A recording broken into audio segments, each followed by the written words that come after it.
سجدہ تیار کر لیا اور اس میں روح پھونکنے کے بعد اللہ نے حضرت آدم علیہ السلام کو علم الاسماء عنایت کیا۔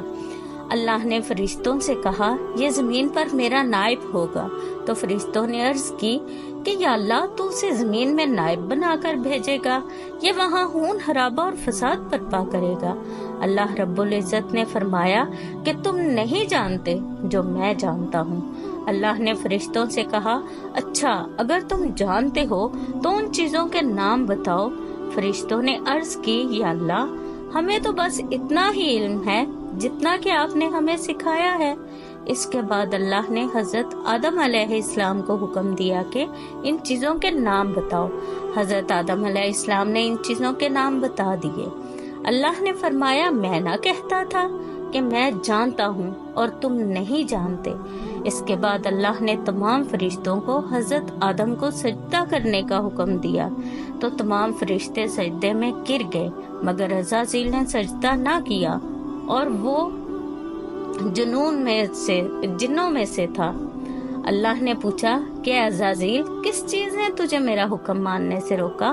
تو عزازیل نے جواب دیا کہ اسے تو آپ نے سڑی ہوئی مٹی اور گارے سے بنایا ہے جبکہ مجھے آگ سے بنایا ہے، میں اس سے افضل ہوں، تو میں اسے سجدہ کیسے کروں؟ اللہ رب العزت نے جواب دیا کہ اچھا تو نیچے اتر جا، تجھے حق نہیں تو یہاں بڑائی کا گھمنڈ کرے، نکل جا یہاں سے کیونکہ تم مردود ہے اور اب تجھ پر روز جزا تک لعنت ہے۔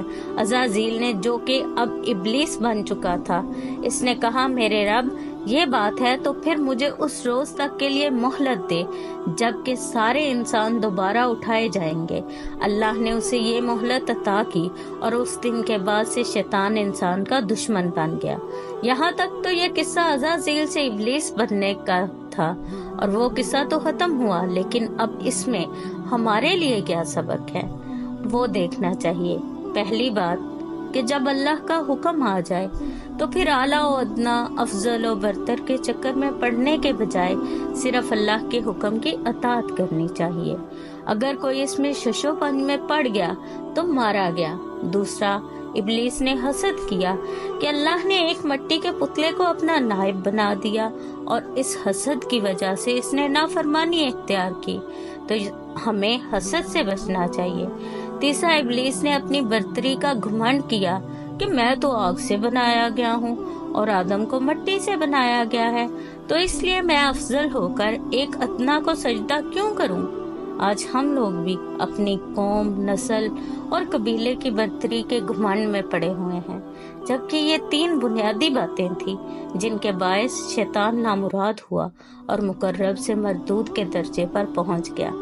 آپ ذرا سوچئے کہ ابلیس 4000 برس تک جنت کا خزانچی رہا، 40,000 سال تک ملائکہ کو واعظ کرتا رہا، اسی طرح 1000 برس تک ملائکہ کا ساتھی رہا، 30,000 برس تک مقربین کا سردار رہا، 14,000 برس تک عرش الہی کا طواف پرہیزگاری کی بنیاد پر کرتا رہا۔